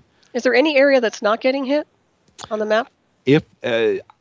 I've looked at that intensely, and it seems like I haven't found a place where I can really confirm it's not getting hit, but it does seem like that Singapore may be less intensely sprayed than other areas. Some of the Asian countries may be less intensely, maybe significantly less intensely as far as the photographic evidence looks like. Yeah. Well, I kind of look at culprits and areas and who might be funding some of this in a foreign country. But, what about Russia? Russia seems to be getting hit there as well. Some of the areas seem maybe less intense, but Russia's being hit as well. Right. So I don't know if there's anywhere you go. South America, I've looked at countries in South America, Central America, everywhere you go. And one easy way you can do this, I tell people, go on Google Earth and just search the pictures that they have embedded in Google Earth.